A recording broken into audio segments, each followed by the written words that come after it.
नमस्कार, स्वागत है आप सभी का हमारे खास कार्यक्रम आपके सितारे में। मैं हूँ रीना झा और आज हमारे साथ स्टूडियो में मौजूद है देश के जाने माने ज्योतिष आचार्य आचार्य प्रदीप सोनी जी। नमस्कार, आपका बहुत बहुत स्वागत है। आज का जो विषय है बहुत ही खास तरह का विषय है। जी हाँ, आज हम बात करने जा रहे हैं दीपावली पर। अक्सर लोग बहुत ज़्यादा चिंतित होते हैं लक्ष्मी जी को लेकर। उन सभी को इतना थोड़ा ज्ञान रहता है कि आखिर कैसे माँ की पूजा करनी है, अर्चना करनी है, लेकिन किस विधि से करना है इसका कुछ अंदाज़ा नहीं रहता है। तो आज हमारे आचार्य जी इसी विषय को लेकर आए हैं और आपकी सारी समस्याओं को दूर करेंगे। तो चलिए शुरू करते हैं अपना खास कार्यक्रम और जानते हैं अपने आचार्य जी से क्या क्या।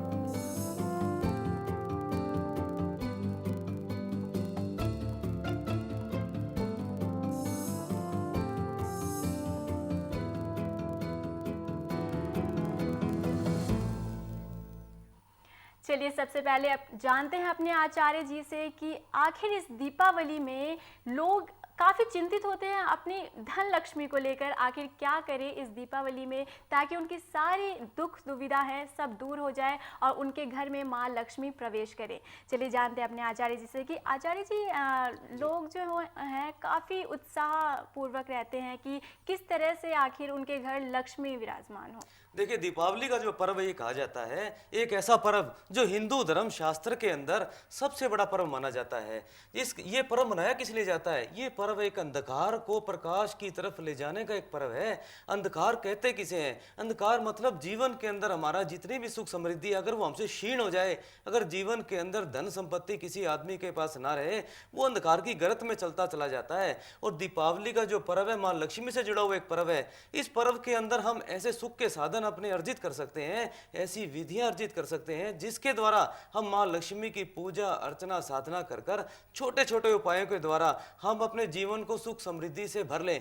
एक साल में एक दिन का ऐसा समय आता है, दिवाली का एक ऐसा मुहूर्त आता है जिसके अंदर हम कुछ उपाय, बिल्कुल साधारण उपायों के द्वारा भी अपने जीवन के अंदर सुख समृद्धि लेकर आ सकते हैं। अब वो उपाय कौन कौन से हैं? सबके लिए सुलभ नहीं है।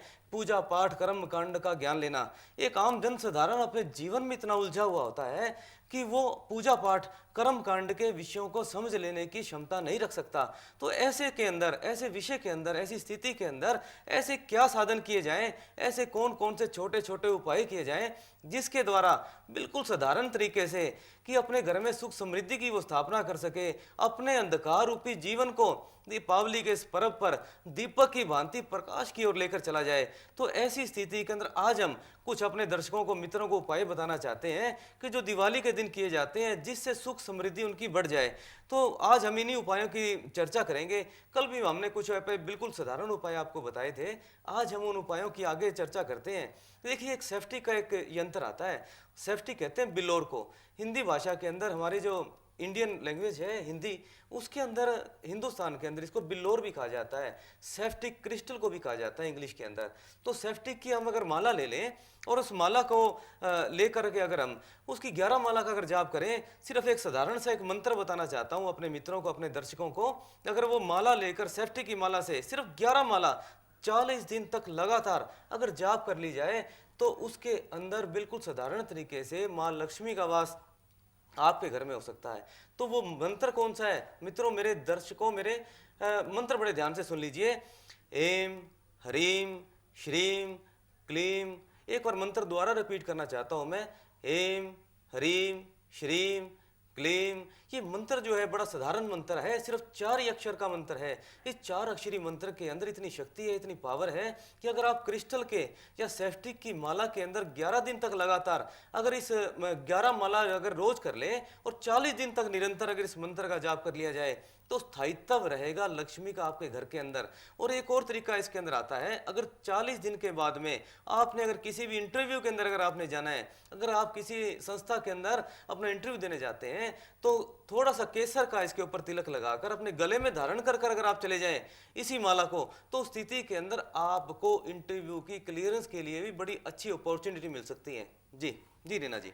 जी, तो जैसा हमारे आचार्य जी ने आप सभी को बताया, कुछ ऐसे अहम मंत्र बताए हैं जिन्हें करके शायद आपके घर लक्ष्मी माँ विराजमान हो जाए। चलिए जी आगे बढ़ते हैं और आचार्य जी से जानना चाहते हैं, आचार्य जी जैसे कि आज छोटी दिवाली है, जी तो माना जाता है छोटी दिवाली के दिन 1 या 2 दिए जलाए जाते जी हैं और वही बड़ी दिवाली के दिन काफ़ी ढेरों सारे दिए और मोमबत्तियों इस्तेमाल किए जाते हैं, लेकिन जी इनमें क्या फ़र्क होता है आखिर? देखिए, दीपक जलाने के पीछे सिर्फ साधारण सा हमारा जो कारण होता है वो सिर्फ यही होता है कि अंधकार को खत्म कर कर प्रकाश की तरफ हमारा जीवन चला जाए।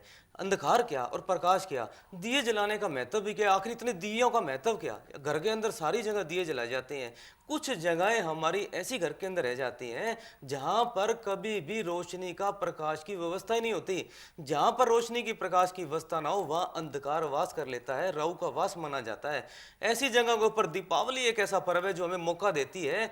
दीपावली एक ऐसा पर्व है जो एक मनुष्य को एक साधन देती है कि घर के कोने कोने के अंदर किसी तरीके की कोई भी आसुरी शक्ति हमारा प्रवेश ना कर जाए।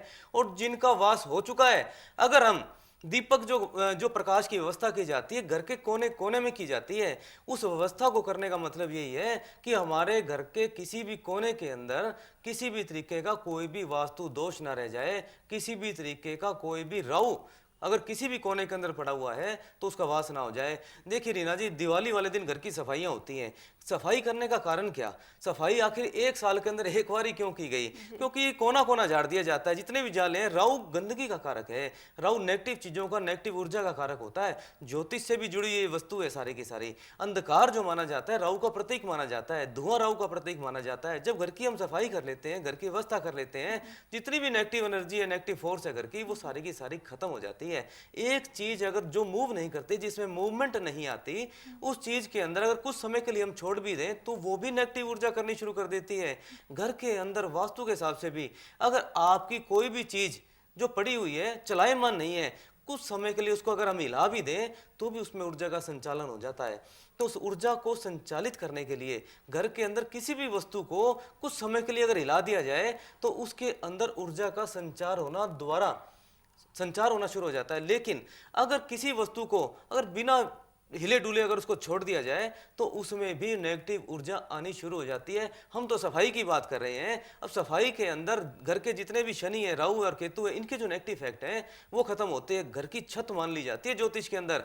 कई लोगों को हमने एक चीज हमने देखी है, साधारण तौर पे छत को कबाड़ का घर एक बना लिया जाता है, जिसके घर के अंदर भी जितना भी फालतू का सामान होता है घर की छत पे रखने के लिए एक व्यवस्था कर ली जाती है कि जो भी फालतू का सामान है घर की छत पे जाकर रखी आइए। घर की छत कुंडली के अंदर 12वां घर माना जाता है और 12वां घर जो होता है हमारा वो लॉस का होता है, हॉस्पिटलाइजेशन का होता है, दहेज का होता है। हॉस्पिटलाइजेशन का तो हमने अभी बताया ही आपको, लॉसेज का भी होता है, लंबी लंबी यात्राओं का होता है, जेल यात्रा का भी हो सकता है। तो ऐसी स्थिति के अंदर घर की छत हमेशा हमें साफ रखनी चाहिए। जो चीज आपने घर की छत पे रख दी उस स्थिति के अंदर वो ग्रह लॉस करना शुरू कर देता है। तो आप अगर घर की सफाई भी करते हैं दिवाली वाले दिन तो मेरी इनसे आपसे सब लोगों से विनती है, मेरे मित्रों से यही विनती है, दर्शकों से, कि किसी भी स्थिति के अंदर आपका कूड़ा करकट जितनी भी फालतू की सामग्री है कृपया करके अपने घर की छत पर मत रखिए। घड़ा सपोज कर लिया आपने अपने घर की छत पर रख दिया, उस स्थिति के अंदर क्या होता है, घड़ा बुध ग्रह का प्रतीक माना जाता है और 12वें घर के अंदर बुध ग्रह को नीच की अवस्था के अंदर मान लिया जाता है। अगर बुध 12वें घर में आ जाए तो इस स्थिति के अंदर व्यापार के लिए बड़ी परेशानी हो जाती है। तो इस स्थिति के अंदर जो सफाई की हमने व्यवस्था की, घर के दीपक जिसकी हम आज चर्चा कर रहे हैं, एक एक घर के अंदर एक एक कोने में जब ये चला दिया जाता है तो किसी भी स्थान पर राहु का वास घर के अंदर नहीं होता, पॉजिटिव ऊर्जा का संचार माना जाता है। जी जी तो हमारे आचार्य जी ने बताया कि दीपावली के दिन वास्तु का क्या असर होता है हमारे घर पर, हमारे घर के साज सजावट पर। आगे बढ़ते हैं और अपने आचार्य जी से जानना चाहेंगे। आचार्य जी, माना जाता है कि दीपावली के दिन जो लेन देन है, पैसों का जो लेन देन है वो नहीं करना चाहिए। जी देखिए, लक्ष्मी का दिन है, लक्ष्मी के दिन के अंदर लक्ष्मी घर के अंदर आती हुई अच्छी लगती है, जाती हुई अच्छी नहीं लगती। तो एक दिन के लिए डिले भी किया जा सकता है। तो आज दिवाली का दिन है, आज हम पैसे लेने की बात करेंगे, पैसे देने की बात नहीं करेंगे। तो आज हम अपने मित्रों को, दर्शकों को ऐसी व्यवस्थाएं समझाएंगे जिससे आपके घर के अंदर धन का वास हो, आपके घर के अंदर लक्ष्मी की स्थायी स्थिरता हो। लक्ष्मी घर से जाने की देखिए रीना जी बात नहीं कर सकते हम, क्योंकि लक्ष्मी का दिन है। लक्ष्मी आने की बात कर सकते हैं, जाने की नहीं कर सकते। मित्रों को मैं आज एक नया उपाय बताना चाहता हूँ।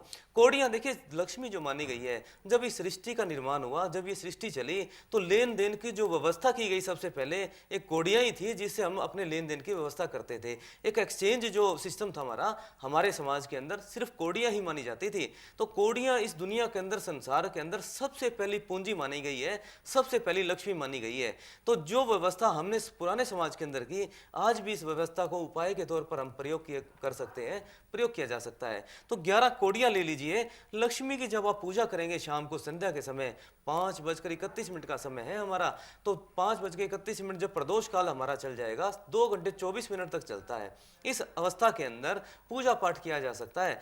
उसके अंदर जब लक्ष्मी का पूजन आप करेंगे तो 11 कौड़ियाँ माँ लक्ष्मी के अर्पण करिए, और पूजा की जो थाली है आपकी, उसमें 11 कौड़ियाँ भी रखिए, क्योंकि माँ लक्ष्मी के रूप के अंदर सबसे पहले चलन तो कौड़ियों को ही हुआ था इस संसार के अंदर। तो कौड़ियाँ लेकर जब हम उसकी पूजा कर लें, जब हमारी पूजा खत्म हो जाए, तो उन 11 की 11 कौड़ियों को लाल रंग के कपड़े के अंदर बांधकर अपनी तिजोरी के अंदर रख दीजिए।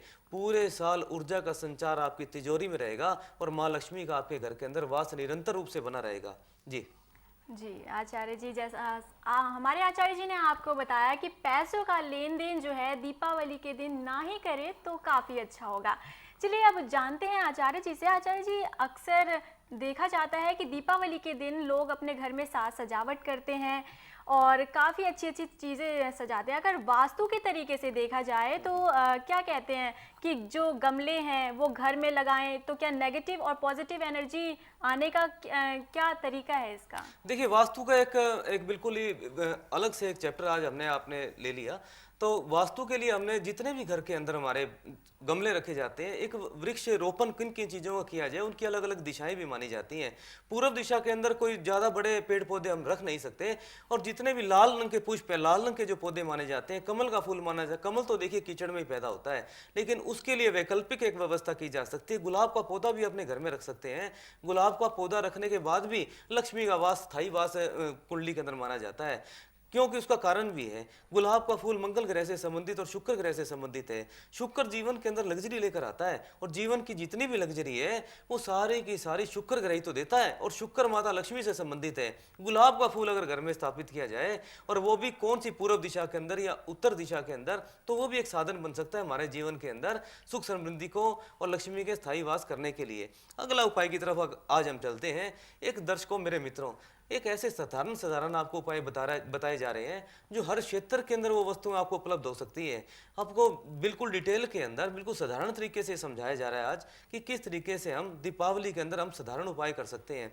देखिए, काली हल्दी आपको बाजार में मिलती है। किसी भी पंसारी की दुकान पर जाकर आपको काली हल्दी का एक बिल्कुल एक छोटी सी गांठ लेकर आनी है।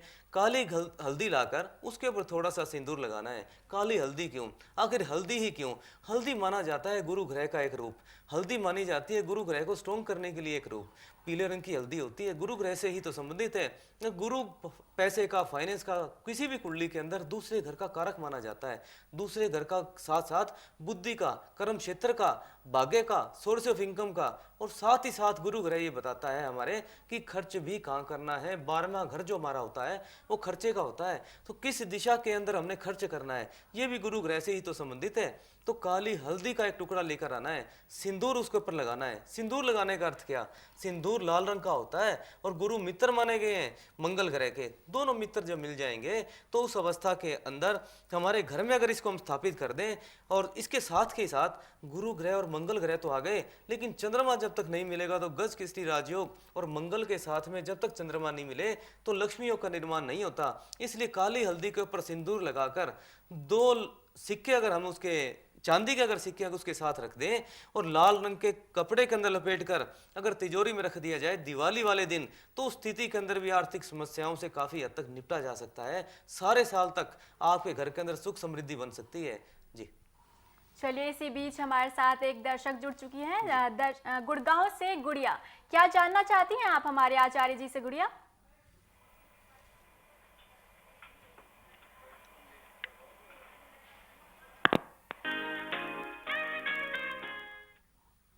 चलिए हमारा संपर्क लगता है नहीं हो पा रहा है गुड़िया से।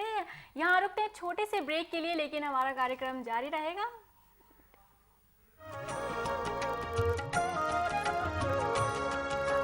महालक्ष्मी च विद्महे विष्णुपत्नै च धीमहि तन्नो लक्ष्मी प्रचोदयात्।